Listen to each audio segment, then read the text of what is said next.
I saw you. Live. I just saw something. It's Oh my live, I think. Jesus. Okay. Whoops. I thought that we were like on because I was like talking to you, and I'm like, oh, and then I see. Wait a second. It says start broadcast. That must mean something. Shoot. Okay. Well, that's okay. Here we are. Now we start. So that was just a little practice run. Okay. So do you want to? Oh goodness. Do you want to? Go for it. Just start. Okay. Go from where you started, and we'll just go. All right. So I'm Katarina Ilic from Truth Talks TV because the truth is sexy and getting naked is fun. And I'm here with Foxy Pickett, whose name is Emelie Pickett. And we'll get into why Foxy in a moment. But she is a Totemic Shaman, a medicine woman, curator at Forbidden Life, and the creator of Wild Playground. Welcome, Foxy. Thank you for joining me. Thank you so much for having me. I love being here. And I love dress rehearsals that we don't know are dress rehearsals. Yeah. Oh my goodness. Okay. It's all good. It's all good. So Foxy and I had an awesome interview last year, which led me to tears, I think, a number of times throughout the interview because her words and are very powerful, and she's such an inspiration. And then she agreed to be my mentor for 6 months, which led to lots of shifting within me, and it was just so empowering. And she, as I've told her recently, just holds such a loving space that just allows you to just be who you are, which is just incredible. So thank you for that, and it's so good to talk to you again. Of course, of course. I'm so happy to have this conversation, and it's such an important topic. You know, how do we retain our sacred sexuality, our presence, our identity in the face of these very primary roles that we as women take on, you know, as mothers, as wives, as partners. How do you maintain your sacred self and keep the fire going? You know, it's an important piece, and people expect it to die, and that doesn't have to happen. So I'm very excited to share how that has become true for me and why I think it's so important. Yes, I'm excited too because I'm neither married nor have children, and I know that there are so many, you know, fears within me, and just I can feel the sort of like resistance just because of things that you kind of see around you, and you are a living example of what I know is possible, but yet there's definitely layers of you know, limiting beliefs there that I know I hold, and I'm sure many other people do as well. So can you just give us a quick background on what got you to where you are today and what you're up to now? Yes, certainly. If you would have talked to me 4.5, 5 years ago, you would have been literally looking at a different woman completely. I mean, I physically looked different, and I had a different life by about 180 degrees. There were similarities, in fact, that I was married, and I had a baby on the way, which is not that different from my biography right now, but I was married to a different person, and my life was extremely beautiful from the outside and very unhappy from the inside, and I just could not for the life of me figure out why. And I tried so many ways of changing things up and making choices that I thought were going to make me feel better in my skin, and every choice that I made I felt like led me farther away from myself rather than back home. And so I just kept getting more and more depressed, more anxious, more you know, addictive in my behaviors, like shopping and, you know, making sure I was eating the right things and getting really obsessive about my body and just focusing on all these external factors when really the hard questions I needed to be asking were, did you commit to the right person? Did you, what life is it that you've been building? And is this the right life for you? You know, those are the questions that I did not want to face. I was in this relationship for 10 years, so it's really difficult to just be like, well, it's not working anymore. You know, it's not that easy. So it took me a while to get to the place where I realized I wanted to change things drastically in my relationship. And I talk about what I did. You know, I shook things up pretty big in my little world, which was very much the good girl, you know, don't hurt people's feelings, don't disappoint people. That was very much my kind of MO for a long time. And when I stopped being the good girl it was quite inconvenient for all the people in my existing life. And it really did destroy everything that I had built. And that was exactly what needed to happen, but it wasn't easy, it wasn't pretty. But the results are that I now have the life that looks on the outside exactly the same as it feels on the inside. And, you know, I don't have these obsessive behaviors where I need to go out and buy something to make myself feel better, or be the perfect skinny blonde chick. You know, like, I'm just allowed to be myself in my life, and my work life is different. Now I'm a shaman. This is the work that I was always meant to do.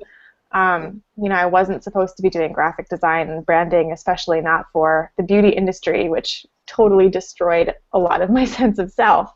You know, now I've come out of that, and I'm back home, you know, back home in my skin, back home in my work. I thrive as a wife, as a mom, as a woman, you know, as me. And so what you see now, looking at you, talking to you, is what this life feels like. And I know that it's possible for anyone to achieve, because it comes down to the choices you make and your bravery and willingness to face comfort. Yes, and as we talked about, and as we mentioned in the dress rehearsal we just did, it's like a willingness to let everything just kind of destruct, right? It's like people are so afraid of letting, because destruction needs to happen in order for new life. And like I said, I see people around me who I can feel kind of this is happening for, and maybe even for me, and I'm just not looking at it, I don't know, but sometimes it's easier to see on the outside in other people's lives, where they're like holding on to every little piece, every little brick, trying to keep it all intact, and it's just like, let it all crumble around you. And that takes great courage, like you said, to be willing to do that. It does, and it's the side of the divine feminine that not very many people are willing to talk about and celebrate. You know, there's the face of birth and life and motherhood and the goddess, and the goddess dressed in white, as I talk about her. And there's a necessary other face of the divine feminine, that's the goddess dressed in black, that is willing to destroy. That's Pele, that's Kali, that's the force of death that needs to precipitate new life. You know, soil needs compost in it, which is decay, in order for seeds to germinate and grow effectively. And it's the same with us. Like, we need to be willing to kill off what's not working so that we can compost it and start fresh with nourishing soil, you know, soil of self. And that process is, it smells bad, it looks bad, it's, you know, it's just, it's hidden from most people, and I don't want that to be the case. So that's why I am here talking about not how to be the perfect mom and the perfect wife, but how to be messy, real, and sacred. You know, that's what this really is. Yes, yes, exactly. And how does, so you're wearing Foxy ears, and you go by Foxy, and actually I'm Puma. So can you help, for those people who aren't familiar with your work, can you explain what that means, actually, what that's about? Yes. So, esoteric or woo-woo as it might sound, fox is my primary animal totem, and this information was given to me. It wasn't something that I immediately saw in myself, and I have found that to be universally the case. People don't have a very good idea of who they actually are. They have some inklings and some clues, but oftentimes they don't believe it of themselves. And so when I was given the fox and really accepted this as a part of who I am at the core of my being, I was able to connect with what I call fox medicine, and this ancient path of wisdom and self-knowledge, compassion, connection with Mother Earth, connection with the stars. I mean, animal medicine has such power to it, and it's completely changed my life from the inside out, from how I see myself to how I am as a partner and a mom, to what I do for work, how I work. And what I do for work now is very much informed by animal medicine, and a big part of my business is helping people find that wild side of themselves.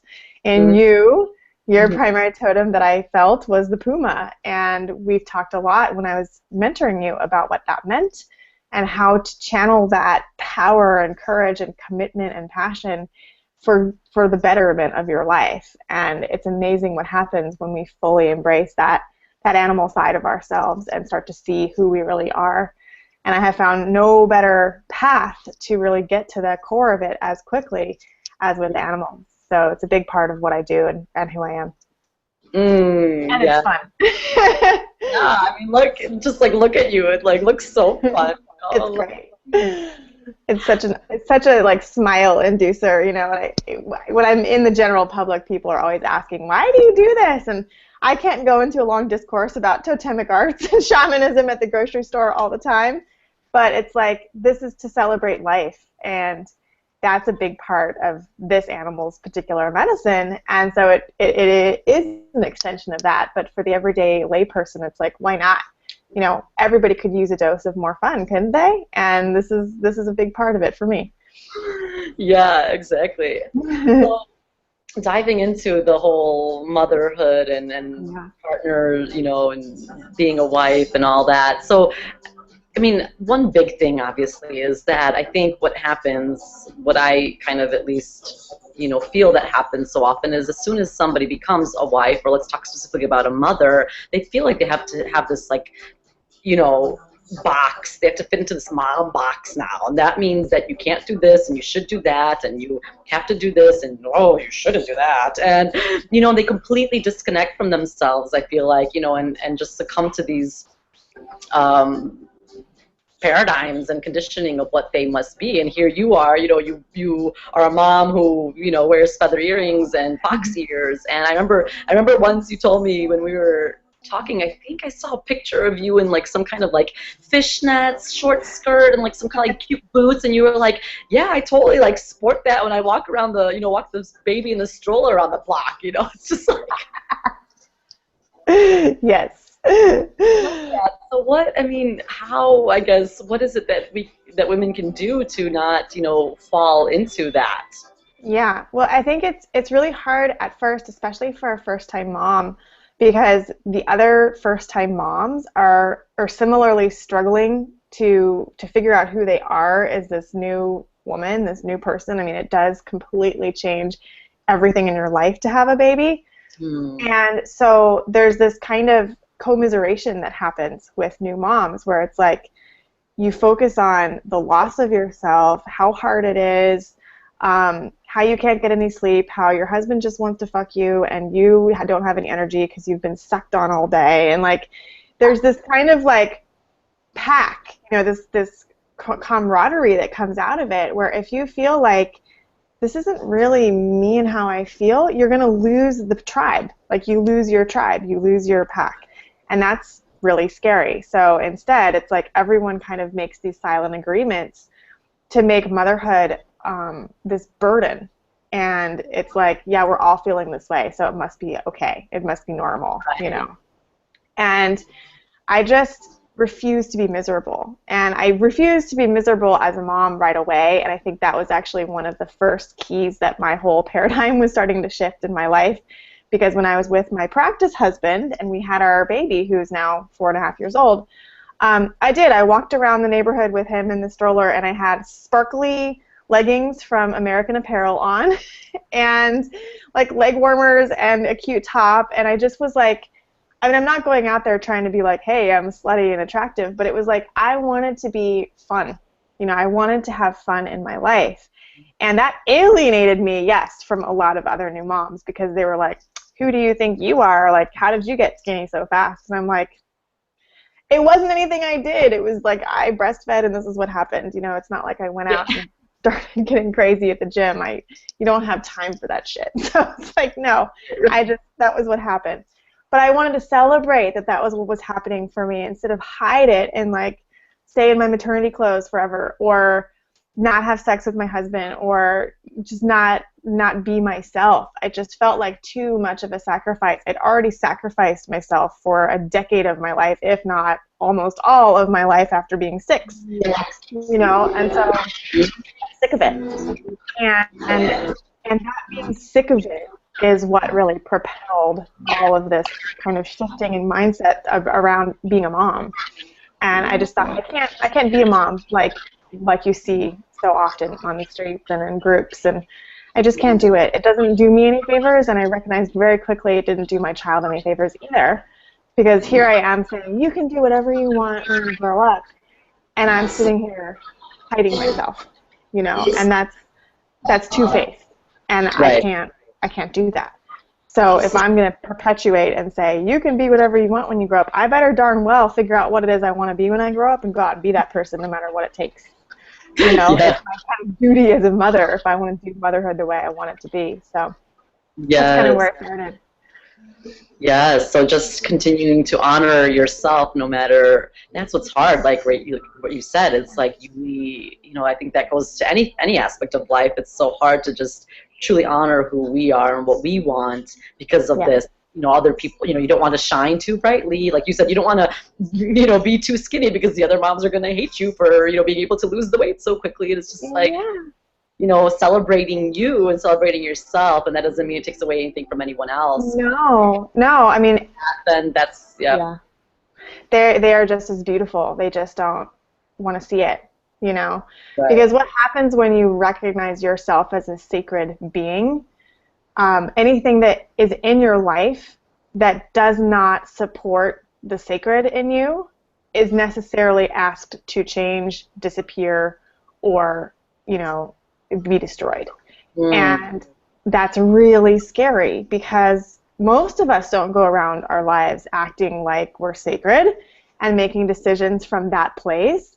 And it's not sacred as in I am the bomb. It's like, how can I honor myself? You know, is what I'm doing honoring myself? And so most of our lives, if they're built on not exactly honoring yourself, it might be honoring your parents, it might be honoring your commitments that you made out of a different frame of reference for life. You know, when we are sacred, that means that most of our non-sacred life needs to go away, and that's really tough. And so we sacrifice our own sacredness for the sake of maintaining equilibrium. And you know, that's okay. That's part of this process. But when you're ready to become a sacred human again, there's some fallout to that. Yeah. So and huge rewards. On the other side is the huge rewards, you know. Right, exactly. You just have to be willing to kind of go through it to, I guess, get there or arrive there to who you really are, like you said, home to arrive. Yeah, you come home, and then you keep evolving. You know, this cycle keeps happening. You know, it's not as dramatic necessarily because your life is built on a different framework, but there is constant evolution. So it's not like you arrive and you're like, well, okay, no more shadow work, no more horrible feelings, I never have to be jealous again, everyone's amazing. Like, you're still human. So, you know, all that stuff comes up, but you have a different frame of reference for it, and you have a different set of tools to deal with it, and you're home with yourself. So you really, you know, underneath all those fears that you have nothing to lose. Right. That's so true. So, like you just said, you have one son, Hudson, who's 4.5, and now pregnant with. Yes, I'll show everybody where I'm at. You see, this is me, 8 months pregnant. So freaking cute. You truly are a foxy mama. Thanks. So you're about 6 weeks until due date, yeah? Yeah. So. Okay. So this is, you know, the one of the big questions that I think comes up, and for me as well, and I think I see and hear from people is like, you know, maybe even the side of men saying, oh, well, you know, once my wife, you know, we had our child or whatever, she just wasn't interested in sex and all this stuff that, again, it just like, they're like, it's, again, I'm not married, nor do I have children, but it like brings up like so much fear, and I'm just like, why is that? What is true there? What's really going on there? How can we, you know, and I'm not saying this to at all, I don't think it's about, you know, shaming women who maybe truly, you know, I'm assuming that there's things that actually happen hormonally, maybe you really don't, but like, what's the truth there, and what can women do to actually like keep that going, because we all want sex. I mean, oh yeah, I know, it's such a huge and critical part of our intimate relationships, and you know, we understand that culturally, that yes, it's a big part of it at the beginning, but there's a story that has played out as true for so many people, that it fades over time, and that you're going to get, you know, bored with each other, or you know, you just don't need it as much, your desires change. And I have not found that to be true as of yet for myself. So I can't speak to who I'm going to be in the future because that person's not written yet. But, you know, I have had a lot of my own paradigms about what it means to be pregnant, what it means to be a wife, what it means to be a mom, completely turned upside down, or as I like to say, completely fucked. Because especially this pregnancy, when I'm in this really resonant, beautiful partnership that's so full of truth and intimacy and lots of sexual chemistry, that pregnancy has enhanced this factor of our relationship, not damaged it. And I was really taken aback hormonally at the very beginning of this pregnancy. And as my body started to change, it was like, oh no, like I'm getting softer, like I'm getting more like undefinable, like I didn't feel as hot, you know, because I have my own perceptions of myself that I'm still working through, attachments to how I look, and you know, I think we all have those. Yeah. And when that started to get taken away from me, you know, by this experience, I was necessarily changing, and for the good of this little baby, obviously. I had to face my own dark side about my ego's attachments to how it is that I look. And my life was proving that those were incorrect, because the softer I got, the more my husband was like, you know, like this, you are so delicious. And, you know, he made me feel truly celebrated as a woman. He's like, it's amazing. You're so much of a woman right now, you know. And so he helped reflect back to me how I really needed to look at myself differently and celebrate myself. And I'm thankful that I have a partner who can do that for me. Not everybody does. And that makes it a lot freaking harder. But because I chose this person who is very good at showing me a reflection of who I am and I for him, he helped me step through that kind of dark space and be like, I don't have to worry about stretch marks if I get them, and like, you know, having not the perfect ass, and you know, all the stuff that your brain is like judging you over. Yeah. And all the stuff that we're so hard on each other for too, like dismissing other women for how their bodies are. The whole like, since when did this kind of woman become better than that kind of woman, pitting women against each other, I just think is such bullshit.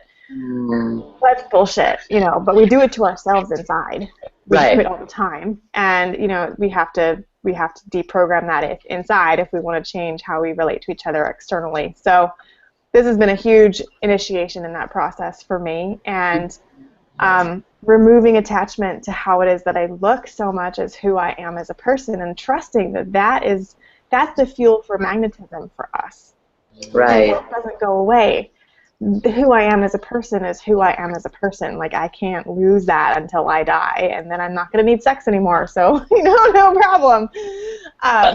So I trust that as we evolve our relationship, that my sexual desire for my husband is probably only going to continue to amplify over time, to be honest. It has so far. That's proven out. And it's so important to me that even when I'm not feeling like super in the mood and I'm like, you know, I'm not that horny or I'm tired or whatever, I realize that the fuel for our intimacy, it has many, many factors. And if any one of those is allowed to lay fallow for too long, we go into autopilot. You know, like that's just the normal human response.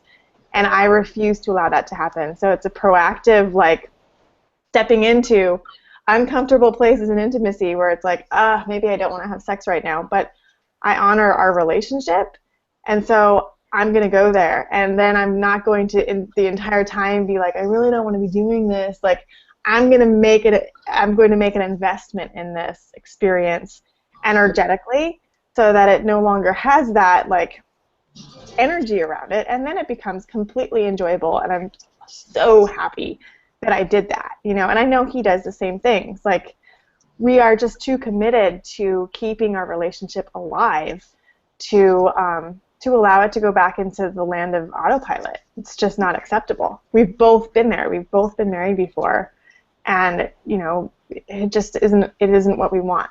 So it takes commitment to keep it going, and that's going to have to be a commitment that we both agree to with a new baby coming in, you know, and we're already parents, luckily, so we already have balanced like a lot of the, we have this other person who needs us all the time, who's very much all over my body all the time. Like, I could very much be touched out, you know, like by my son, who is very cuddly and very like all up in my business all the time. But I need other types of touching, you know, like that's not going to do it for me. And I've been able to separate those kind of sensations so that I'm not like played out, you know, by the end of the day. Mm. That's so important.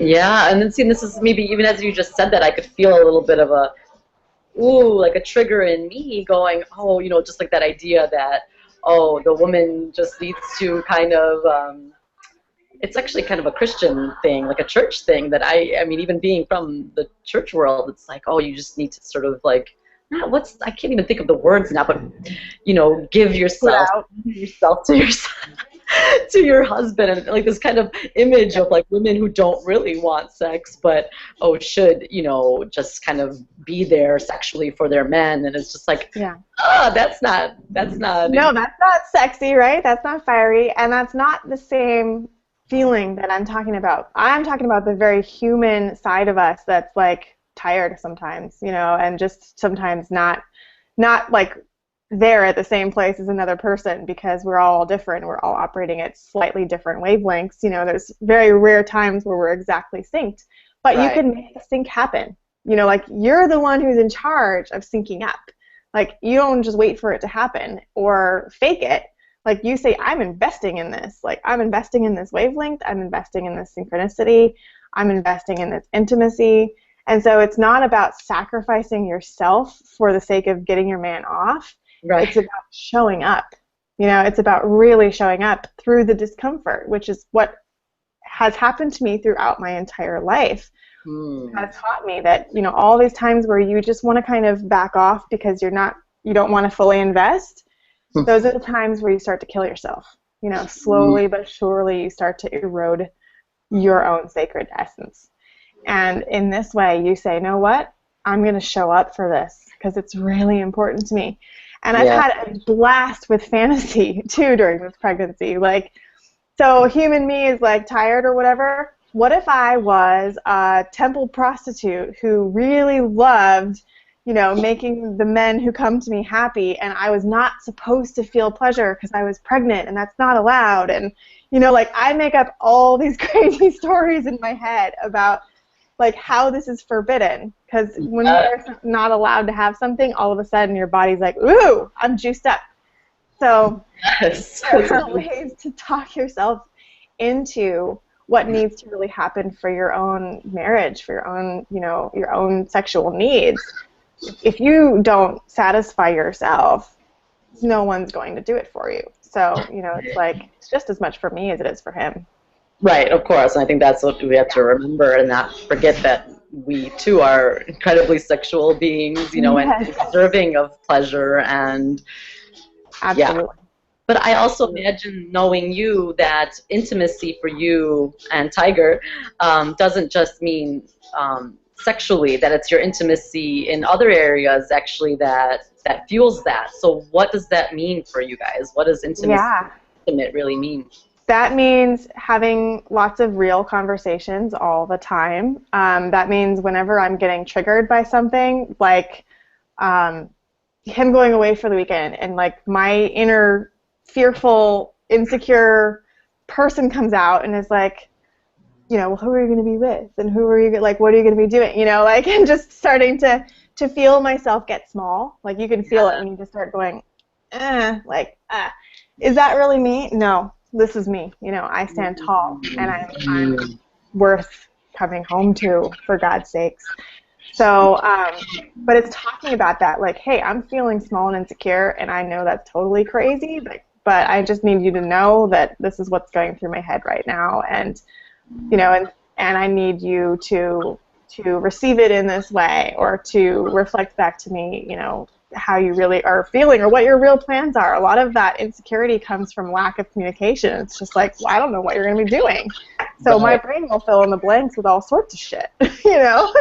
Oh, yeah. I'm good at that. So good at that. You know, for how evolved I purportedly am. I'm human, you know, like I have these stories from long ago in my past and from what my parents engaged with in each other and you know, showed me in their relationship. And so I have all those stories that like to fill in the blanks whenever there are blanks. So I think the biggest key to maintaining the fire in the bedroom and the intimacy out of the bedroom is that the removal of blanks, you know, that everything is out on the table all the time, how you're feeling, why you're feeling that way. If people don't know who you are and where you're coming from and what you need from them, then how can they possibly meet you where you are? Because they don't know. They're guessing. Yeah. So there's no guesswork in a relationship, and I think that that's what keeps it stimulating, because you would think that we like to have a little bit of mystery, but guess what? The future is unknown, so we have plenty of mystery. You don't need it in this other person in your day-to-day engagement. Like, I want to know everything. It makes it more sexy to me. You know, all the sides of this person. You know, where is he feeling insecure? What goes through his head? And how can I fuck that out of him? You know, like, it's what we're here for each other. Yeah, and so, I mean, it's like, it almost feels to me like, I mean, if you're not truly being who you are and sort of naked, right, then how can that person connect with you? Because you're not really going there. You're not really being there. Yeah. So then that's what I think happens a lot of times in relationships, right, is the intimacy is lost in that sense, like, truly just, you know, standing naked before a person in terms of our spirits, our souls, and then being naked, you know, physically. But it's like we don't go there, so then there's like the connection is just automatically lost. That's right. And then the physical can't sustain itself, right? Because then you're naked, but it's only naked on one level. And that's when it doesn't become satisfying, and that's when people start perpetuating all the fear that they're not willing to express, because if you're not really naked with someone, they're not being met, so they're going to start feeling dissatisfied. You're going to start feeling dissatisfied. That's where it all starts to crumble apart. Maybe that's a good thing, because it needs to crumble apart, but if you don't want that to happen, the way to keep things alive is to really be naked at every level. And I know that is not an easy thing to ask of someone. It's really hard with all of my mentorship clients. It's like, how truthful can you be to yourself and then to those around you? And that's the work. That's the absolute work to get this kind of life that, you know, people are so drawn into finding out more of how to get for themselves. Like, tell the truth to yourself. Tell the truth to the people in your life. Start choosing your own sacredness. That's the hardest work you'll ever do. Like, that's it right there. Right. It all starts there. Yeah. And as you were just talking and saying how, you know, so he goes away for the weekend and, you know, you express to him your fears, your insecurities. And I know, again, for me, I feel, I think I would have a hard time doing that myself, because there's so much programming, like, as a woman, you know, you don't want to seem too needy, and like you're, you know, jealous, and that you're possessive, and that, you know, you should kind of like deal with this shit on your own and not you know, weigh on the other person, and all blah blah blah blah blah. Well, it's taking ownership of it. It's not saying you're gonna go do this, you can't go do this, right? You know, trying to control what they're doing. It's saying, I'm feeling insecure, and I know it's my shit. Like, you have never done anything to make that actually, you know, generate in me. It's me. Right. And I know that. And I need to talk about it, because otherwise I'm going to withdraw from you because I'm scared. And my withdrawal is going to equal us not connecting, which equals fallout, you know, down the line. And so I have to take responsibility if I want to keep the relationship as hot and sacred as it is. Yeah. If I don't say it, then by not being needy, I'm actually destroying things. You know, it's not that I need him to do anything. I need to be able to say my piece. That's it. Right. And so, because if you don't say it, then again, you're cutting off a part of yourself. So then now he's not able to connect with the true you. And so then and this has got to be what happens in so many relationships. I feel like somewhere truth isn't being spoken, people aren't being, open and honest and just raw with each other, and then you cannot have fire and hot and passion without being fully connected to yourself. So if you're not telling the truth, then, yeah. That's right. And people are also afraid that they'll appear as weak, right? Because especially for men, but women too, if you expose this ugly side of yourself, the crazy side, the needy side, the insecure side, the ugly thoughts that come through every single person on this planet, if you give voice to that stuff, we're told that it gives it more power, which is false. We're also told that being vulnerable is not sexy. And I have found it to be the exact opposite. If my partner, Tiger, comes to me and he is feeling worn down, beaten down, wearing the expectations of being a man in this society, which is very heavy, and feeling like he's failing at it, I mean, it can put you into a really dark space really fast. Why should you be there by yourself trying to be strong and sexy and bold and having it all together? That's a total illusion, and it's a recipe for disaster for the self, much less the relationship. So when he comes to me and he says, like, I'm feeling the burden of what it is to be a man, do you think that makes me look at him and go, ugh, well, that does make you look like less of a man? No, it's like, oh my God, come here. Like, let me show you how much of a man you are, even more so in this moment, and we as women have to cultivate that appreciation for men's vulnerability too, because we've been trained that that's not sexy. So there's a lot of cultural programming to overcome, but we can each do it. We just have to be willing to. We each have to do it, within ourselves first and together, Yeah, but your relationship has to be one that you choose that is important enough to you to reprogram yourself over, and to face this uncomfortable stuff in yourself, in the other person. You really have to be discerning in who you're choosing to create intimacy with, because it's hard work and it's certainly worth it. But I couldn't have done this with my first husband. He wouldn't have been able to meet me there, and it would have been like me wasting my breath, And so I am glad that relationship, in the process of opening up myself to myself, got destroyed, because I wouldn't be able to do this work, to be this person, to have this kind of intimacy. Sometimes our partner's just not there for it. And that means some hard decisions need to be made. Are you willing to keep sacrificing, or do you need to choose somebody else? Or you choose yourself and then somebody else.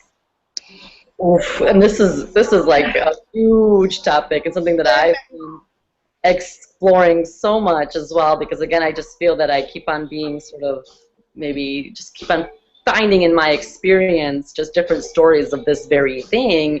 And so it makes me go back to, and I think I know for myself, like, okay, how do you know that this is the person? And I'm not even talking about necessarily the one, what's forever, and what does any of that really mean, but like, okay, a person that you choose to, share your life with, and that you really feel is maybe soulmate, maybe you want to call it twin flame, maybe I don't know what you want to call it, I don't like those labels, really. Yeah, it doesn't matter. Yeah, but, just the person that you really want to. Yeah, well, you want somebody who doesn't run from the real you. And in order for that to be proven out, you have to be the real you from the beginning. And that's the way that that this person is a one for you, a partner for you. That when you show them all of you, all of your brokenness, all of your ugliness, all of your beauty, really stepping into all this whole spectrum of self, which has got huge highs and huge lows, that they're not going to run. And we have to be strong enough in ourselves to be brave and do that without a guarantee that they aren't going to run, because there is no guarantee. This person might very well break your heart. Right. But you have to believe in yourself enough to say, I have to do this from the beginning, or else I will never know. Yeah. Yeah. And risk the broken heart, risk the pain, risk the baggage, because without that risk, there is absolutely no reward at all. Yeah.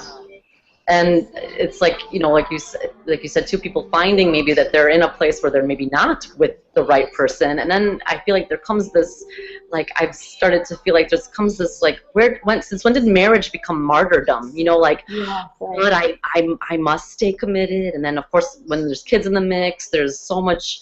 I imagine that it's just so much more difficult, and maybe even more so for men, because they know that if they're going to divorce or move on from the relationship, then they might be the ones that see the children last, because usually it stays with the mom. Oh my God, I need to take like a 2-second pee break. I'm so sorry. I drank tea before I started, and then I've been drinking this orange juice, and I'm like, I'm so sorry. It's okay. Take care of yourself.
Okay, I'm back. So this is live. It's real. It's raw. Okay. I love it. Oh my Take care of yourself. I couldn't concentrate anymore. I was like, oh my goodness, I have to pee so bad. Okay. Real life. So yeah, that's what I feel like again, it's something that I just keep on coming up against, or coming, to see in my awareness and in my experience, is just, how do people, handle that? And obviously you've been through a divorce, and Tiger has been through a divorce, and it's just like coming to this point of, I think just this huge internal dilemma I think that people have, like, no, but I want to keep the family together, or no, I want to, keep the family together for the children, it's best for the children, all this stuff, but like, at what cost? Like, are you really like just sacrificing yourself, and again becoming like a martyr almost? And is this really the example you want to set for your kids to be,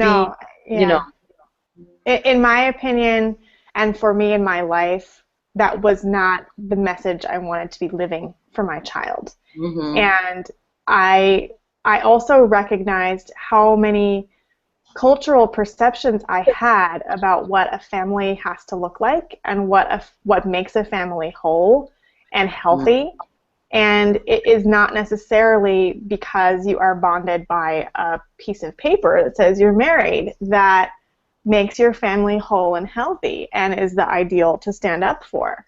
And so when I started to figure out that very uncomfortable information of, oh shit, I'm with the wrong partner, I need to leave this marriage, I went about it in a way of, let me play with the idea that I can create an amazing environment for my child in a way that is different from what I originally thought.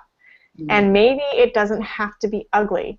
Maybe this divorce doesn't have to be, the end of life as my child knows it. Maybe there's a way to really build something new together, that we can create something that's even stronger for him.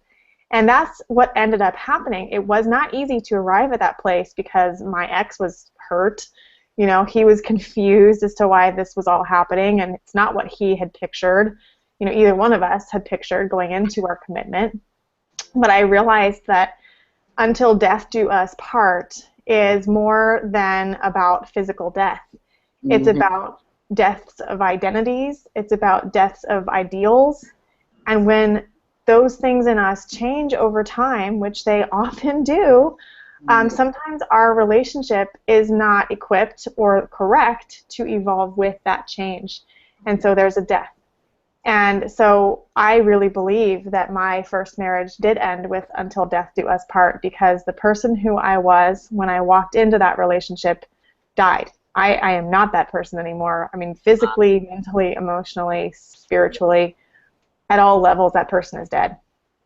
Wow. And in order to honor that death, I had to create a new life out of it, you know, and that meant, in my case, a new me, a new start, you know, a new way of being in a family relationship with my son's dad and with who ended up becoming my future husband. And together we were family, absolutely. So I know that all those myths in my head of like, well, we have a house together, we have a dog, we have a child, like, it's going to be really hard and impossible for this not to be a huge, giant mess. But for me, it wasn't. And that really fucked with my own programming a lot, because I was like, wait a minute, what other assumptions am I making of assuming the worst? Yeah. When, you know, that's keeping me held back from creating something new out of this opportunity. So it was a very magical experience for me to envision, I'm going to do this my way, I'm going to do this with love, and we're going to create something different and a different way of doing this. And it has been. I mean, my son still has a great relationship with his dad. We're all friends. It's like he's in a new relationship. We're all supportive of each other's relationships. He was excited when I said I'm having a baby. You know, it's like, it's a very different partnership than you mostly hear about. And it's not like there's anything there between us. There's absolutely nothing between us. Right. Except for mutual respect, usually. And, you know, this desire to create something really healthy for our son. So, you know, that's the foundation that you're going off of. It doesn't mean that you have to stay married. And didn't even your ex say that when he met or heard about your tiger that, like, oh, it's like he was, like, created for you or dropped into the universe for you? Or, like, even he recognized. Yeah. Yeah, he did. He was able to see, like, this isn't the right thing for you, therefore it must not be the right thing for me. I mean, I picked the right person to divorce, certainly. Maybe not the right person to marry, but I can't say that truthfully because it got me to this place, so I don't regret any of it. But, you know, he was amazing about being able to see what was really happening and not take it too personally and internalize it too much beyond some initial reactions. So, you know, and I think part of it was because I stood really strong in the middle of all those storms and was, like, really fiercely committed to this vision of family, of stability, of love, of not going into the fear space. And that has continued to be my fierce commitment in my marriage now. And you said going into the what? Going into my marriage now. I mean, it's like fierce commitment to those things. Yeah. Yes. And what you just said, I think that's huge about, so you actually started to imagine, wait, maybe there's a different way of going about divorce. Maybe there's a different way that this can look. And so it's the same thing, I feel like, with marriage, right? So you can say, wait, I don't want to buy into this story that after some time the passion's going to die, and wait, about being a mother. Like, so it's like switching our stories. We're just like being open to seeing that it can be different. What do I truly want for myself? And then believing that it's actually possible. That's right. And committing to doing what it takes to make it happen. Yeah. You know, it's like you can believe all you want, but if you don't commit to making it happen in the material world where we actually live, all the vision boards in the world aren't going to do it for you. Like, you have to just be willing to be uncomfortable and act in a way that is going to be in integrity with that vision you're holding for yourself. That's how you make things happen. That's how you manifest. You know, it's the pairing of the vision and the action, the commitment to making it happen. Right. You can't not get it when you do those things. Yeah. So then, you know, what else are we not fully committed to making happen for ourselves? Right. It really just, let's open up a whole can of worms there, huh? What else am I keeping from myself, or am I forbidding from myself? Like, your site is all about your forbidden life. What am I forbidding myself to have and to experience? That's right. It's up to us. Yeah. So I'm going to I know it was like 8:15 and 9:15, but if it's okay with you, we'll just go over a few minutes since we kind of started a little bit later with our dress rehearsal there. But yeah, so one of the things, you know, for me too is like I mentioned, you know, not being married or having a child or yet or anything like that, but like, you know, just seeing these. Often see, I feel like just people, like as I'm walking around and just like around the city, you know, when you see couples with their kids, I just automatically think, and maybe do I actually feel it, or is it my own programming that just makes me assume it? I don't know, or am I feeling energetically that it just looks like boring, like there just looks, there's no fire between them, there's no passion, no energy, it just looks like blah, blah, blah, like, oh, and I'm like, I don't want that. You should hang out with us more often. You know, so far. You're in San Diego. I know.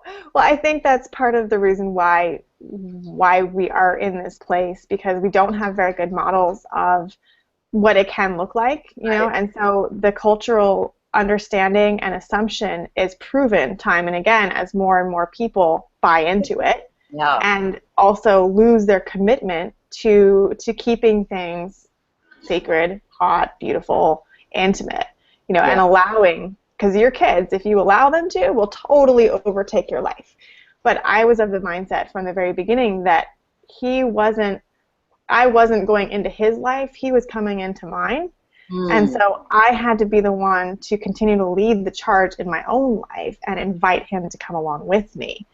You know, that he was not going to become the center of the universe, that he was in charge of doing that for himself, and invited into that process and shown by being a mom and a parent and a partner that I have my own life to live, and I'm doing him a favor by inviting him to be a part of that life, you know.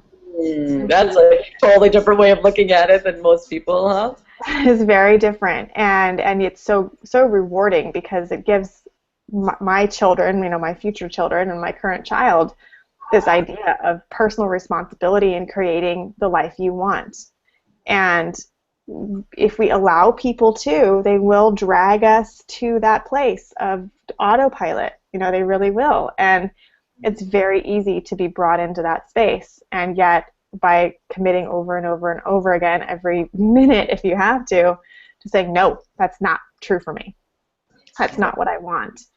Then you can create something different, you know. So my husband and I are constantly like sneaking fondles in behind the kids' back and like just really playing with each other all the time to keep it playful, to keep it joyful, to keep it fun, because life is going to be hard and give us lots of challenges to work with. But if we're not able to have that undercurrent constant story of it is fun to be with each other and I enjoy choosing you every day, then we can't get through that harder stuff. So that gives us an immense amount of foundation.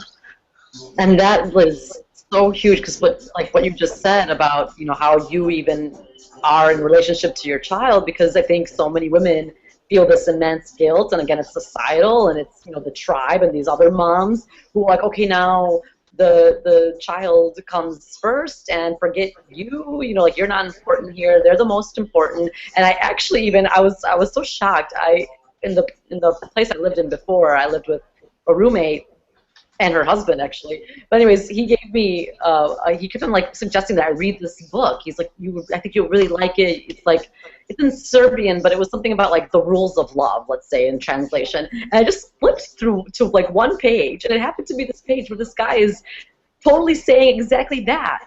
When you have children, they are the first, they have to come first, all this stuff. And I was like, no, I haven't believed that for a long time, in terms of not, of course, you don't like neglect your child. No. It doesn't mean like the opposite. You know, I mean, people I think often get scared of like, oh, if you're saying this, then it means you're going to extreme, and it doesn't mean extreme at all. But yeah, no, it's seeing it as a loving act. You know, instead of seeing it as a choice of either me or you, it's like, because me, you. Because I love myself, I am able to love you better. You know, like we've been told this over and over and over again, and yet for some reason when it becomes time to be a mom, that the acceptableness of that idea goes out the window, but it continues to be true. So because me, you. Like, because I care about me, I'm going to hold myself sacred. Therefore, you are sacred to me too, and I can see it because I see it in myself. We are Yeah. only able to see with our very limited abilities in perceiving reality, with the limited, input intake that our brain can handle. We can only see what we are. Mm. So we have to commit to ourselves to become what it is that we want to see in the world. Mm. Otherwise, it doesn't happen because we are making our own realities every day by Yeah. how we're perceiving it. Circumstances happen, but it's how you look at it that determines what your reality feels like. So if Yeah. I want to love my child like he's a sacred being, which he deserves, it's not by putting him on a pedestal and saying, you are sacred. It's by saying, I am sacred, and I see all as sacred because of that. Yeah, right. How can you raise him to believe he's a sacred being if you're not honoring yourself as a sacred being? Exactly. There'll be a disconnect. It's He won't. like, Yeah, it's like. Yeah. and that's what we're doing. We're disconnecting from those truths because we can't find the courage to live them. And I know how hard it is, but it's a commitment that you can make for yourself, and it will look different for each and every person who's watching this. But it will be uncomfortable. I can guarantee that. Gotta be willing But it to. will be worth it.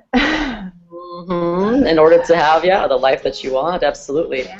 And I wanted to just ask you really quick, because I noticed myself, I don't have a child, but I have a dog, and I noticed myself that as I'm disciplining, I have to like discipline my dog, and I have to, I often hear myself saying no, no Coco, no Coco, and I'm just like, and I'm really like looking at like, wait a second, what would this look like with a child? So I'm like, this makes me feel like very kind of disconnected from my feminine. So what does feminine actually even look like to you, and how do you keep cultivating that while you're also disciplining, or maybe that the whole idea is something totally different. Maybe it looks something that I'm not used to. I don't know. I think that it is both sides of the feminine coin, and also you have masculine inside of you too, and that needs to be honored. We are all each duality. Each piece, makes the whole. And so it's both sides of the feminine, that need to be invoked as a mother. And if you don't discipline your child, God forbid, you're going to have a miserable existence.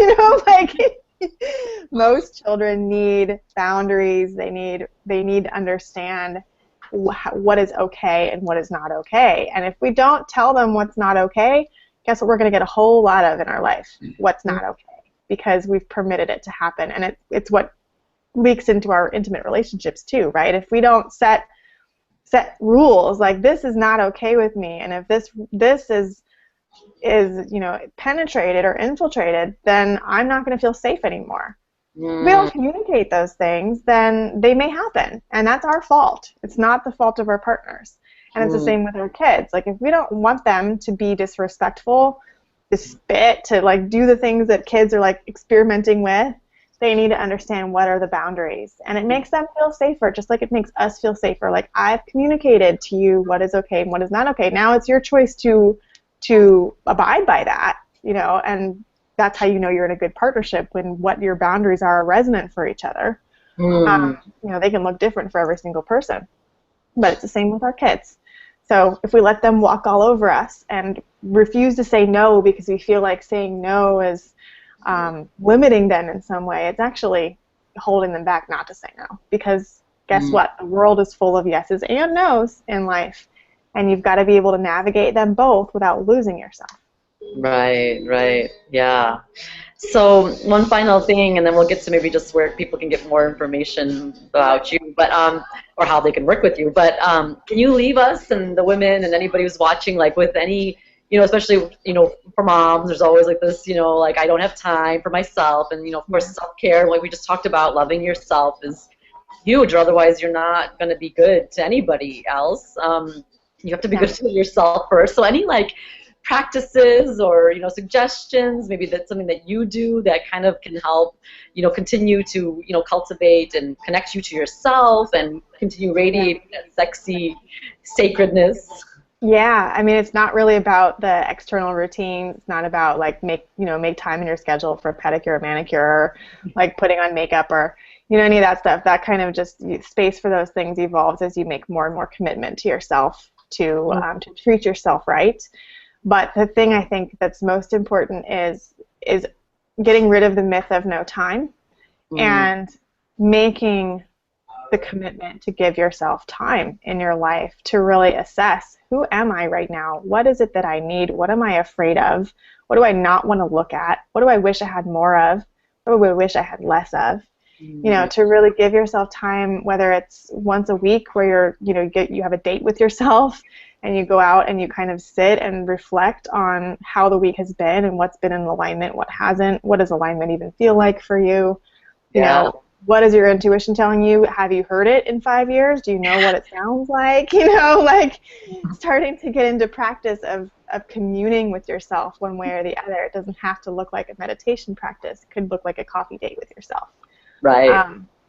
But saying, hey, I'm important enough to put into my own schedule, and whatever that looks like. For me, I give myself about an hour a day where at least an hour a day of time, whether I choose to take that time and nap because my body says you're tired, or if I go and go for a hike or a walk, or if I spend time with somebody like my mom, however I want to fill that space. I have given myself the sovereignty over that time to say, what is it that I need? And because of that, I'm able to stay attuned to myself much more easily throughout the day, not lose myself in the daily kind of grind of life. So, I mean, that's the most important thing. Give yourself time to tune into you again, and then you can hear yourself think and feel and figure out what it is that's going to be right for you. Yes, that's awesome. It starts with Simple. Changing the story that there is no time, right? Because that could just kind of be sometimes an excuse too, to keep on running away from yourself in a way. Oh, it's completely convenient not to have enough time. Yeah. But how do you want to live a life of convenience, or do you want to live a life of truth? And most of us, I think, want to feel like we think convenience is going to make us feel, but it's truth that actually gets us there. Yes, because the truth is sexy and getting naked is fun. That's right, exactly. You're awesome. Thank you so much for sharing all your wisdom. You are truly an example. And I wish I could spend more time with you guys, because I think that would just help really to just shift some major, like blocks and limiting beliefs for me surrounding all this. But hopefully I can, even not being so close, I can continue to do it on my own, and then maybe be the example for somebody else in the area that I'm in. Exactly. And I think that ends up being what I do for most of my clients, is their commitment to spending time with themselves. Maybe is with me, so that I can help them see who they really are and invite them into that uncomfortable place or new territory of, what does your intuition sound like? What does it feel like?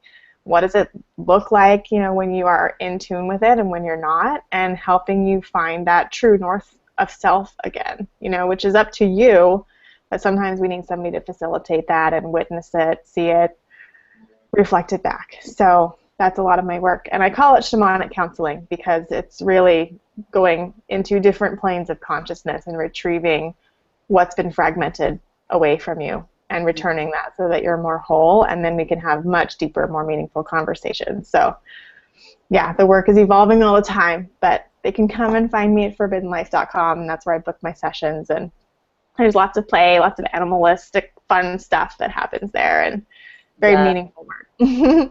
So forbiddenlife.com, and they can do one-on-one sessions, and you've also got a wild playground coming out. Yes. They can look at wildplayground.com. Yeah, yep, wildplayground.com, and that's going to be where they can learn the more shamanic life approaches, connecting chakras, astrology, animal totems, Native American or herbalism. I mean, there's a slew of topics, and it's basically an ongoing month-to-month university experience with a huge shamanic twist and a lot of fun. So that's a great place to come and work with me too. I love it, and I can definitely vouch for working with Foxy. Is magical and just so nourishing, and you just feel so held and free, and this is huge, to be free to be who we truly are, right? So I can definitely vouch for if you could work with Foxy in some way or another, do it. And if not, then at least read the posts that she shares, because even those are just so moving and inspiring. Yeah, and my whole business is pay what you can. Like I don't make myself inaccessible or only available to the chosen few who have X number of dollars in their budget for this kind of work. If it's important to you, then we work it out. And I don't have a set price point because I'm like the village healer. So bring me what you can.